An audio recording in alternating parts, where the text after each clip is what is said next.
Have you ever caught yourself hesitating before taking a step, worrying that you might lose your balance?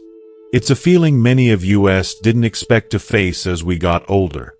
Honestly, I remember those moments all too well, when something as simple as walking across the room suddenly felt uncertain, and I wondered if I was somehow losing control of my own body. It's a frustrating and scary experience, and if you're nodding your head, you're not alone. I used to think that slipping or stumbling was just part of aging, something unavoidable that everyone has to accept. But here's the truth, it doesn't have to be that way. There are gentle, practical ways to regain your confidence and keep yourself steady without complicated exercises or expensive equipment. I've discovered a few simple walking habits that anyone can start today. Small changes that can make a big difference. What's even better is that these tips don't just help prevent falls. They can help you feel more alive, more in control, and even more independent as you go about your day. Imagine walking with ease, without that nagging fear holding you back. You deserve that peace of mind and freedom. So, what if you could learn just 6 walking tricks that might change everything? Which one will you try first? I'd love to hear your thoughts and stories because you deserve to live your best life, steady, strong, and full of joy. If you are not subscribed, subscribe and activate the notification bell so you don't miss any videos. If you like the topic of this video, please comment 1. Now, let's begin. 1. Take short, steady steps to maintain balance. There's something quietly powerful about the act of walking, a rhythm that has carried us through all of life's stages. Yet as the years go by, the way we walk changes, sometimes in ways we hardly notice until the world feels a little less steady beneath our feet. I didn't always realize it myself. I used to take long, confident strides, barely giving it a second thought. Walking from the living room to the mailbox, or across the park with my grandkids, felt as natural as breathing. But one brisk autumn morning, not long after my 68th birthday, I found myself teetering unexpectedly on the edge of a curb. My heel caught the sidewalk, my body pitched forward, and I managed to grab a nearby lamppost just in time to steady myself. No one else saw, but my heart raced with a sudden fear of what could have happened. It was the first time I truly felt my age, and it scared me. I remember thinking, was this how it started? Would every simple walk now become a risk? After that day, I noticed I had become more cautious, but not necessarily safer.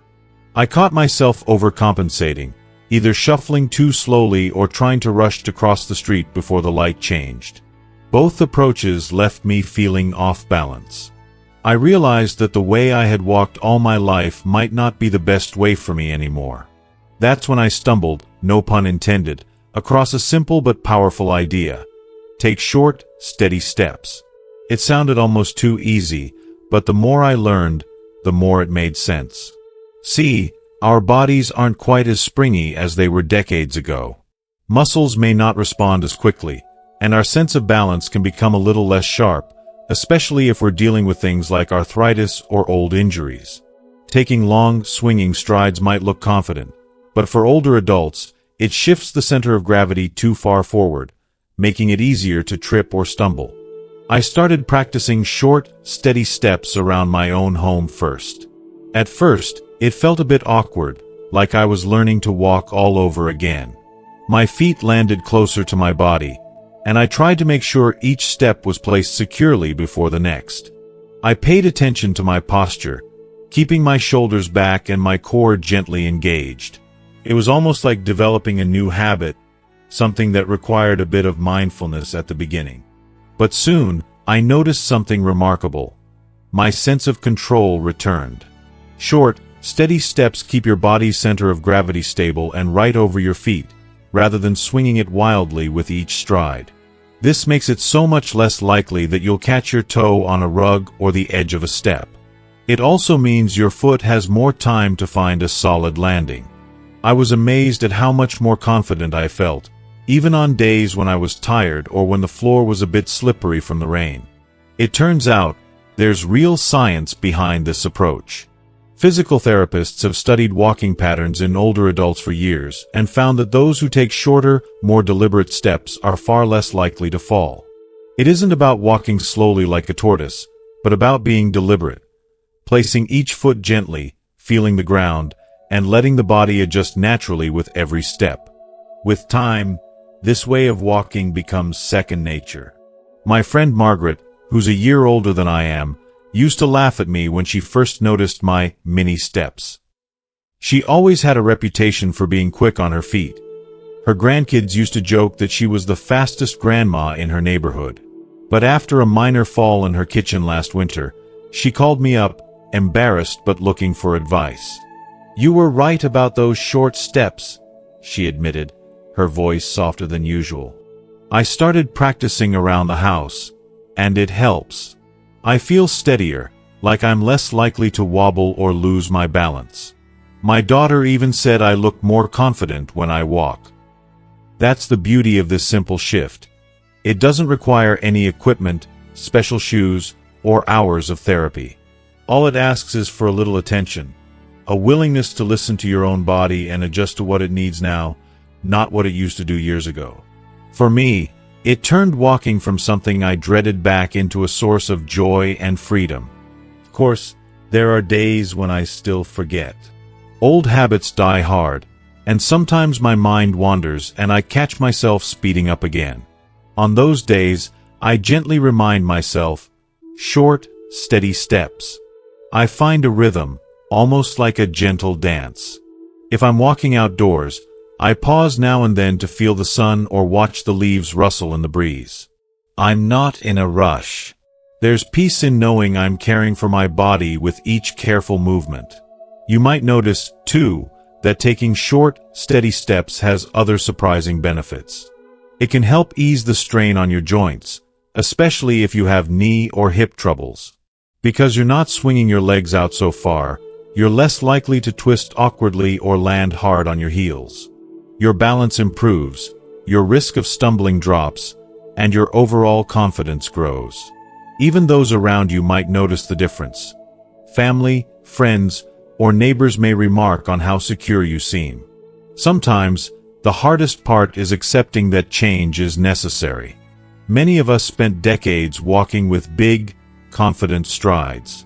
Changing that might feel like admitting something is lost. But I like to think it's the opposite. It's gaining something new, a wiser way of moving through the world. It's saying, I care about myself enough to adjust. And it means you can keep enjoying the things you love, visiting friends, gardening, walking the dog, without the constant worry of falling. When my grandkids come to visit, they often want to walk down to the park with me. I used to worry I'd slow them down, but now I realize I'm teaching them something, too. I tell them, it's not about how fast you go. It's about making every step count. And they laugh and try to mimic my careful steps, turning it into a game. We all arrive safely, and the joy is doubled. If you're reading this and feeling uncertain, I hope you'll give it a try. The next time you get up from your chair, just pause and focus on those first few steps. Keep them short, keep them steady. With each step, you're investing in your freedom, your independence, and your peace of mind. Falling doesn't have to be an inevitable part of aging. Sometimes, the smallest changes are the most powerful. Remember, you are not alone in this journey. So many of us are learning new ways to stay strong and steady. If you've ever felt nervous or hesitant about walking, know that there is a simple, gentle path forward, one step at a time. And every careful step you take is a quiet act of courage, a promise to yourself that you deserve safety, comfort, and joy in every season of life. 2. Look ahead, not down, to keep your spine aligned. One of the quietest habits that sneak up on us as we get older is the tendency to look down while walking. Maybe it starts with the fear of stumbling over a step, or perhaps it's just an unconscious effort to check the ground for uneven cracks or stray objects. I know that for years, my gaze naturally drifted toward my shoes every time I got up to walk, almost as if I could prevent a fall simply by watching my feet. It felt like a safe thing to do, but looking back, I see how that habit made walking harder and riskier for me. Let me tell you about a morning that changed the way I think about this. I was heading out to fetch the newspaper, the sun barely up and the dew still glistening on the lawn. I remember feeling good, steady, even a bit proud of myself for being up early and moving. As I started down the walkway, though, I found myself staring straight at the ground. Don't trip, don't slip, I kept thinking. My neck craned forward, my shoulders tense, and my whole body hunched without me even realizing it. And then, just a few steps in, I misjudged the edge of the sidewalk. My feet landed awkwardly, and I wobbled, heart pounding, arms flailing for balance. For a moment, I was sure I'd fall. If you are still watching this video and find these lessons useful, please comment 1 below to let me know that you are still here with me. Thankfully, I managed to stay upright. But I realized that by constantly looking down, I'd thrown my posture off. My back ached, my shoulders were sore, and I felt more unsteady than before. That incident made me question everything I thought I knew about safe walking. Was looking down really keeping me safe, or was it making things worse? I decided to ask my doctor about it at my next checkup. She smiled kindly and said, "You know, our bodies are built to move best when our heads are up and our eyes are looking forward." She explained that looking down pulls the head and neck forward, misaligns the spine, and shifts the center of gravity. Instead of walking tall and balanced, you end up leaning forward, which makes it easier to lose your balance. It was such a simple idea, yet so easy to overlook. I started paying attention to how I moved around the house and yard. It was a habit deeply ingrained, to keep my eyes glued to the ground. But each time I caught myself, I made a conscious effort to lift my gaze, to look ahead at where I was going, not just at what was right in front of my feet. At first, it felt strange. I worried I'd miss something and trip, but I reminded myself that my eyes could do the scanning without tilting my whole head down. There's a certain freedom in walking with your head up. You see more of the world, the colors of the flowers, the faces of your neighbors, the changing light in the sky. It sounds almost poetic, but it's true. Looking up connects you to your surroundings in a way that looking down never can. It also connects you to your strength. When your head is upright, your spine follows. Your shoulders naturally pull back, your chest opens, and your core engages. Everything lines up the way it's meant to, and your body feels lighter, more balanced, and more powerful. A friend of mine, Helen, told me a story not long ago that echoes my own experience. She had always been cautious, ever since she slipped on some wet leaves in her driveway. After that scare, she became even more vigilant, her gaze never rising above the tips of her shoes. But Helen noticed she was having more back and neck pain than ever before. Her physical therapist gently encouraged her to practice walking with her head up, focusing her eyes ahead on a spot about 10 or 12 feet away. At first, I thought she was crazy, Helen laughed. But within a week, my balance improved and the pain started to fade. She felt more upright, more grounded, and even a little taller, she joked. Science backs this up, too. Studies show that people who keep their heads up and look ahead when walking are less likely to trip and more likely to maintain their balance. It's because the body works as one connected unit. When the head leads, the rest of the body follows. If you look down, your weight shifts forward, and your steps become shorter and less stable.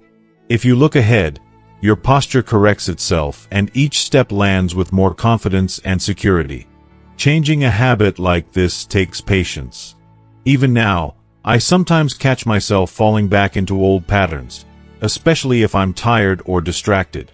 But I've learned to use little reminders. Sometimes I'll put a sticky note by the door that says, "Look ahead," or ask a family member to give me a gentle nudge if they see me hunching over. Over time, it's become more natural, and my walks feel easier and more enjoyable. I can honestly say that I haven't had a scary near fall in ages. Another unexpected benefit? People seem to respond differently to me when I'm walking with my head up. There's something about meeting someone's eyes, greeting a neighbor, or simply taking in the scenery that makes me feel more connected and less isolated. Walking isn't just about moving from one place to another. It's about engaging with life, with the world around you, and with your own body. I want to reassure you, if you're used to looking down while walking, you're not alone. It's a very natural reaction, especially if you've had a scare in the past. But you deserve to feel strong and steady, and this one simple change can help get you there. The next time you get up to walk, pause for a moment. Take a breath, lift your chin gently, and pick a spot ahead of you to focus on. Let your eyes do the work of scanning for obstacles, but keep your head and neck in line with your spine. You might be surprised at how much better you feel, not just physically, but emotionally, too. And if you need support, don't be shy about asking family, friends, or even your doctor for encouragement. Sometimes, sharing your goal out loud makes it easier to remember. Maybe you and a friend can practice together, reminding each other to look up and enjoy the world as you walk. It turns a simple habit into a shared victory. Life is full of small adjustments, little acts of care that add up to something bigger. By looking ahead, not down, you're not just improving your posture or balance. You're permitting yourself to be present, to savor the world around you, and to walk forward with dignity and confidence. That's something every one of us deserves, no matter our age. So the next time you step outside or stroll down the hallway, remember, the view is always better when you look ahead. And with each upright, steady step, you're moving closer to a life that feels strong, secure, and beautifully your own. 3. Walk with heel-to-toe foot placement to absorb shock.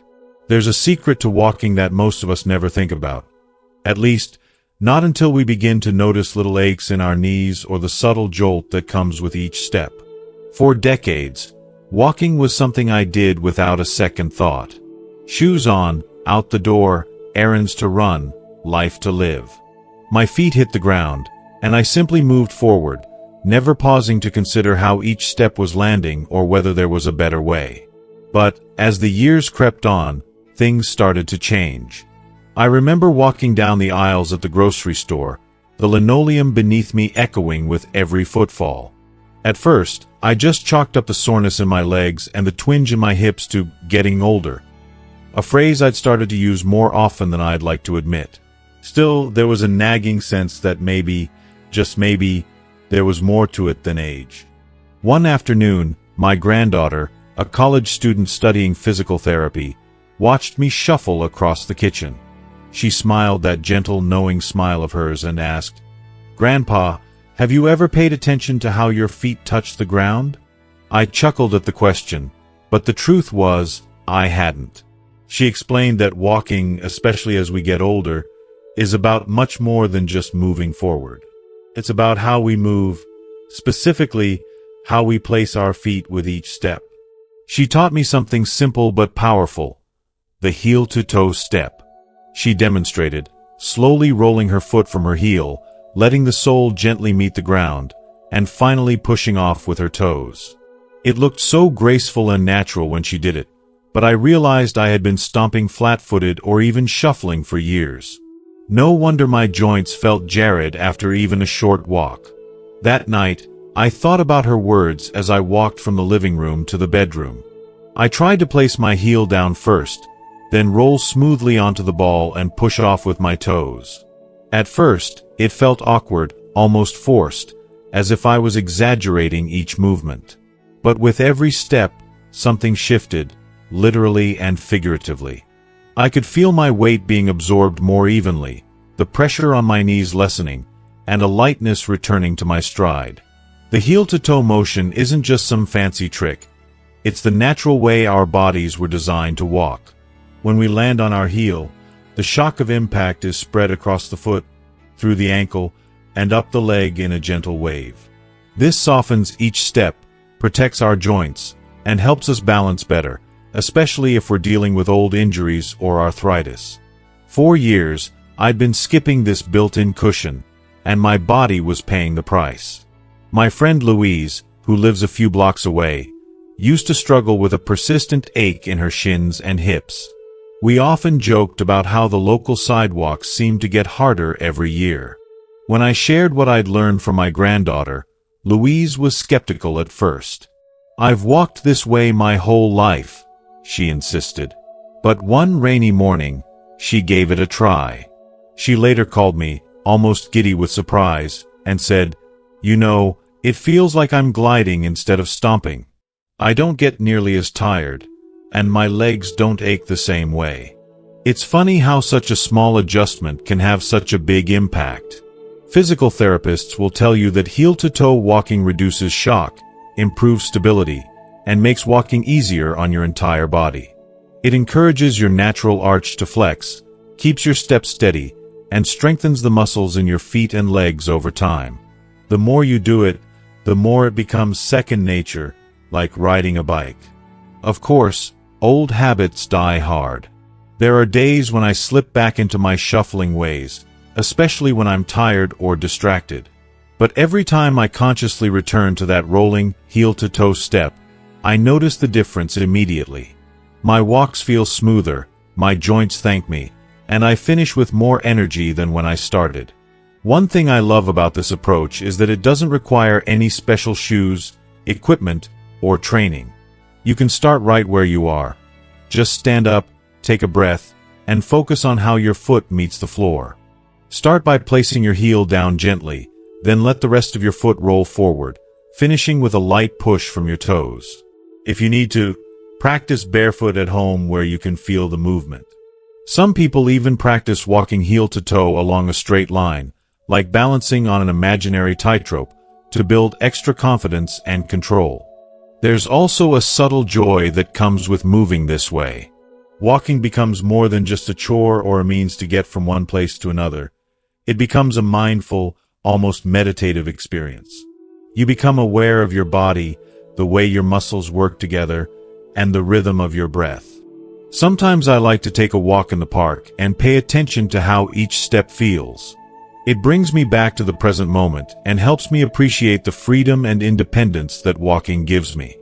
I wish I'd known about this sooner, but I'm grateful I know it now.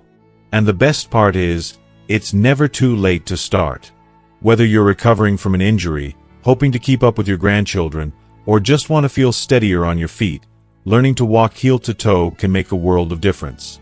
I encourage you, next time you take a walk, even if it's just across your living room, to try the heel to toe step.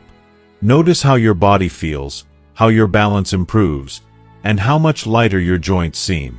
It's a gift you can give yourself every single day, a small act of self-care that adds up to greater confidence, less pain, and more joy.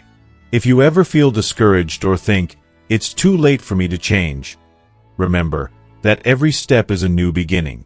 With a little practice and patience, you can rediscover the simple pleasure of walking, free from pain, full of purpose, and with a quiet assurance that you're taking care of yourself, one gentle step at a time. 4.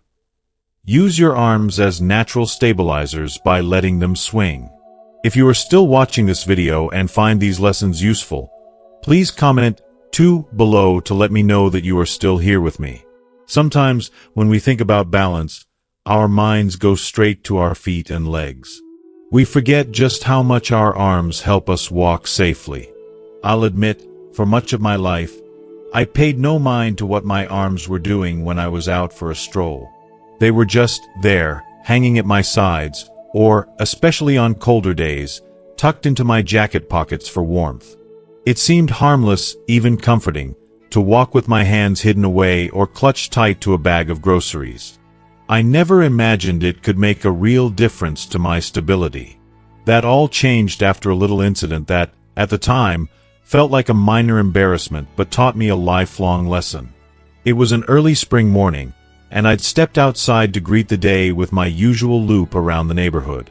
The air was crisp, the birds were singing, and I was wrapped up in a cozy fleece with my hands stuffed into my pockets. About halfway through my walk, as I rounded a corner, my foot caught on an uneven bit of pavement. Instinctively, I jerked my arms out, but it was too late to catch myself properly. I stumbled, thankfully not falling, But I was shaken. Later, telling my daughter about it, she gently scolded, "Mom, you've got to keep your arms free when you walk." At first, I brushed it off, but she explained, "Your arms help balance you, like a tightrope walker uses a pole." That image stuck in my mind. I realized I'd watched gymnasts and even small children do just that, arms out wide for balance when the world gets wobbly. Why not me? I decided to try something new on my next walk. Instead of clutching my coat or locking my hands together, I let my arms hang naturally by my sides. At first, I felt exposed, almost awkward, but as I walked, I began to let them swing, just a little, in rhythm with my steps. With every stride, my left arm moved forward as my right leg did, and vice versa. There was something almost soothing about the gentle motion, like a metronome guiding me forward. It wasn't long before I noticed the difference. When I let my arms swing freely, my entire body felt more stable. My steps were more even, and if I did stumble slightly, my arms automatically reached out to steady me. I felt more relaxed, too. The swinging action seemed to melt away some of the tension I hadn't realized I was holding in my shoulders and neck. There's a good reason for all this, as I later learned. Our arms act as natural counterbalances to our legs. When your right leg steps forward, your left arm swings forward, helping keep your center of gravity right where it should be. This natural motion not only helps with balance, but also absorbs some of the momentum from each step, making walking smoother and less tiring. Physical therapists say that arm swing is an important part of safe, efficient walking, especially for older adults. I shared this discovery with my friend Carol, who always seemed to be in a hurry, darting here and there with her purse clutched tight against her chest. She told me she often felt off balance and was worried about tripping in crowded places. I suggested she try walking with her arms swinging naturally, and at first, she laughed, saying she'd feel silly. But after giving it a go, she called me back, amazed. "It works," she said. I didn't even realize how stiff I'd gotten. Letting my arms move makes everything feel easier, and I don't get as tired, either. It may sound simple, but think about how often we hold our arms rigid or tuck them away. In winter, I still love my cozy pockets, but I've learned to take my hands out as soon as I start moving, no matter how cold. When I'm carrying something, I try to balance the load or keep at least one arm free to swing. If I'm walking with friends or family, I notice how much more fluid and natural our walks feel when everyone's arms are free and moving. Sometimes, I practice my arm swing around the house, especially on days when the weather keeps me indoors. I'll walk down the hallway, letting my arms swing in time with my steps, shoulders relaxed, hands open. It feels good, and I can almost imagine myself out on my favorite nature trail, taking in the fresh air and sunlight. Of course, it's never about making huge, exaggerated movements. The arm swing should be gentle and natural, not forced. Just enough to keep the rhythm and help your body stay aligned. If you ever feel stiff or notice your hands creeping back into your pockets, just remind yourself, your arms are your secret stabilizers, always ready to catch you, balance you, and give you a little more freedom with every step. Walking is one of life's simplest joys, but as we get older, it can also become a quiet worry. By letting our arms swing naturally, we add a bit of grace and confidence back into each stride. It's a small change with big results. I never would have guessed that something as simple as freeing my arms could make such a difference in how I move, and how I feel. So the next time you go for a walk, whether it's to the mailbox, around the block, or just from the living room to the kitchen, pay attention to your arms. Let them hang loose, let them swing, and notice how your whole body responds. You might be surprised by how much steadier, lighter, and more secure you feel. You deserve every step to be safe, strong, and full of life. With your arms gently swinging at your sides, you'll find balance not just in your walk, but in your whole day. Here's to many more happy, steady steps, arms free, heart open, moving forward with confidence and ease. 5. Use mobility aids correctly. Cane opposite weak leg, walker close to body. There's a quiet kind of pride that comes with doing things yourself. For most of my life, I thought of canes and walkers as something for old folks. Not for me, not yet. The idea of using a mobility aid made me feel as if I was giving up some precious piece of independence. Maybe you felt that too, a hint of embarrassment, the stubborn hope that if you just try harder, you won't need any help. But life has a way of humbling us, and sometimes the bravest thing you can do is reach out for support. I remember the turning point clearly. It was after a small tumble in my garden, trying to pull some stubborn weeds. My knee twisted, and I spent the next few days hobbling around, clutching the backs of chairs and countertops just to get from room to room. My daughter finally said, "Mom, I think it's time we try a cane." Her voice was gentle, but I heard the concern underneath. At first, I resisted. I thought, if I start using a cane, I'll never stop.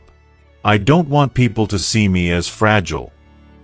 But the pain lingered, and deep down, I knew I needed to make a change. The cane became my constant companion, though I'll admit, I had no idea how to use it properly at first. I gripped it in my right hand, my dominant side, and limped forward, thinking I'd figured it out. But instead of helping, it made walking feel even more awkward, almost like I was fighting my own body with every step. Frustrated, I brought it up at my next doctor's appointment. My doctor smiled and said, "You're not alone. Most people don't realize there's a right and a wrong way to use a cane." She explained, if your left leg is weaker or injured, you should hold the cane in your right hand, opposite the weak leg. Move the cane and your weak leg forward together, then step through with your strong leg. At first, this felt completely counterintuitive, but I decided to give it a real try. I practiced slowly around my living room, the cane in my right hand, moving it forward at the same time as my left leg, which was still tender. Suddenly, I noticed something wonderful. The cane acted like a partner, sharing the weight, balancing me, and allowing my injured side to move with less pain. My walk became smoother and more natural.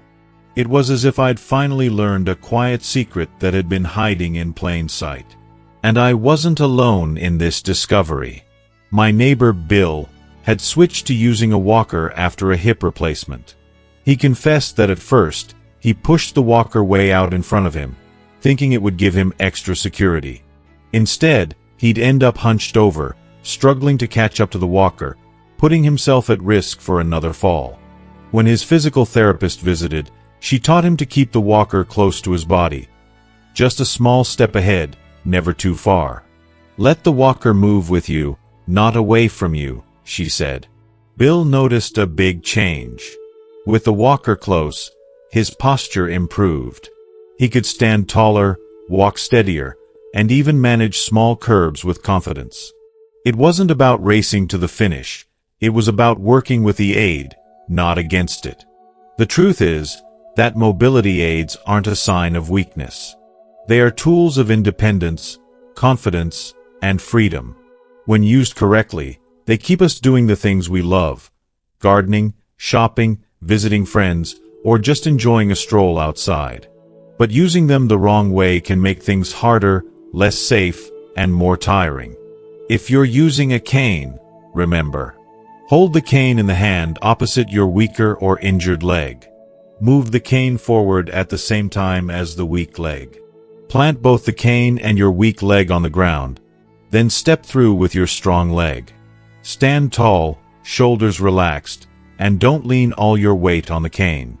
If you're using a walker, keep it close to your body, never too far ahead. Step forward with your weaker leg first, placing your weight gently on your hands as needed. Don't rush. Let the walker and your steps find a rhythm together. If you are still watching this video and find these lessons useful, please comment 3 below to let me know that you are still here with me. Make sure all 4 wheels or legs of the walker are on the ground before stepping forward.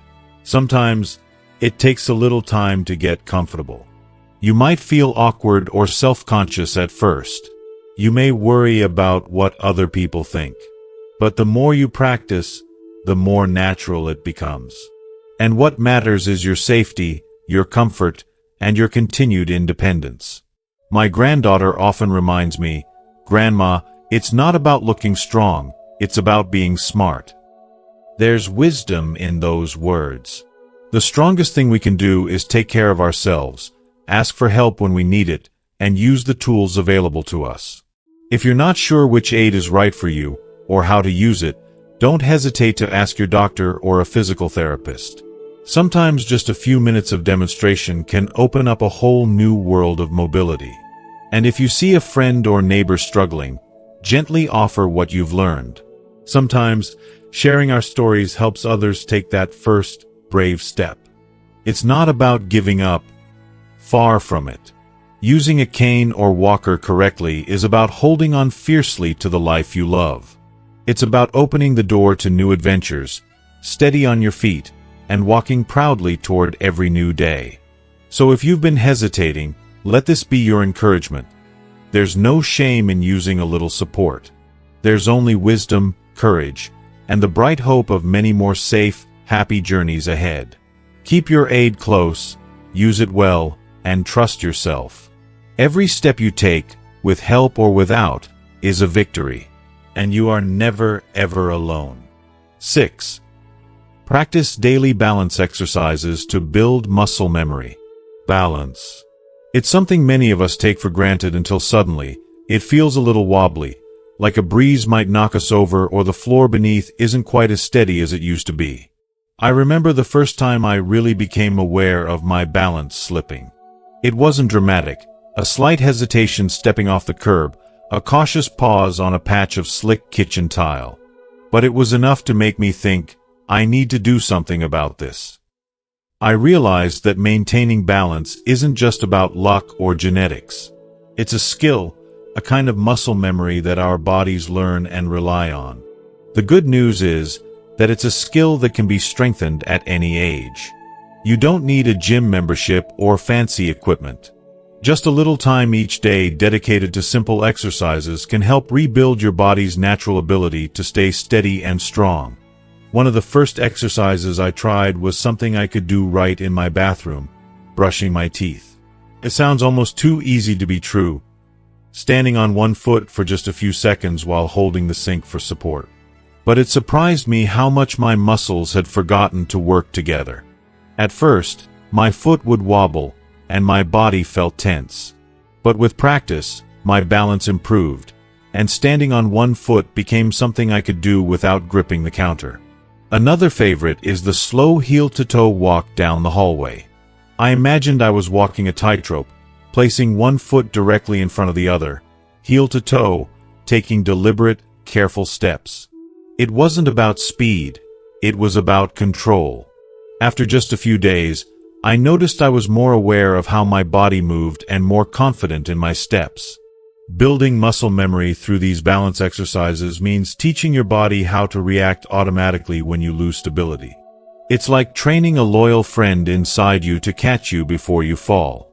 When your muscles and nervous system work together smoothly, they can adjust quickly, even in tricky situations, helping prevent falls before they happen. My friend George, who's 72, told me he started these exercises after his doctor warned him about his increasing risk of falls. At first, George was skeptical. He thought, how can standing on one foot make a difference? But he committed to a daily routine. A few weeks later, he noticed that he wasn't afraid to walk on uneven sidewalks anymore, and he felt more secure climbing stairs. He even said he felt younger and more energetic. Those small moments of confidence meant the world to him. Consistency is the key. It doesn't take long. A few minutes each day can make a huge impact over time. You can do these exercises anywhere, while waiting for the coffee to brew, during commercial breaks, or even chatting on the phone. The important thing is making balance a daily habit, just like brushing your teeth. And if you're worried about safety, start slow. Use a sturdy chair or countertop for support if you need it, and move at a pace that feels comfortable. Over time, as your strength and confidence grow, you can challenge yourself a little more. I found that practicing these exercises not only helped my balance, but also improved my posture and overall strength. My legs felt firmer, my core more engaged, and even my mood lifted. Moving mindfully connected me back to my body in a way that was both calming and empowering. Remember, falling isn't an inevitable part of aging. With a little effort and daily practice, you can build the muscle memory your body needs to stay steady and safe. You deserve to walk with confidence, to enjoy your favorite activities, and to feel secure in your own home. So why not start today? Take a moment to stand tall, lift one foot gently, and feel the strength in your legs and core. Step by step, exercise by exercise, you're creating a foundation for many more happy, healthy years ahead. Your balance is a gift. Nurture it with care, and it will carry you forward gracefully through all the seasons of life. As we come to the end of this journey together, I want to remind you just how important every step you take is. Walking safely and confidently isn't just about avoiding falls. It's about reclaiming your freedom, your independence, and your peace of mind. I've shared these simple but powerful walking tips because I believe every older woman deserves to move through life with strength and grace, no matter what age or challenge comes her way. I know change isn't always easy, especially when it comes to habits we've held for years. But the fact that you're here, learning, and willing to try something new shows incredible courage and wisdom. You're investing in yourself, and that is one of the most valuable gifts you can give. Remember these walking techniques: taking short, steady steps, looking ahead with your spine aligned, rolling your foot heel to toe, letting your arms swing naturally, using mobility aids properly, and practicing daily balance exercises aren't just tips. They are tools to help you live your life fully, confidently, and joyfully. So, what walking tip will you start using today? I'd love to hear your thoughts and stories in the comments below. Share what resonates with you or any small victories you experience along the way. If you found this video helpful, please like and share it with the women you care about, and subscribe for more wellness advice designed just for you. You deserve to walk with confidence, freedom, and joy, and every step forward is a step toward a better, stronger you.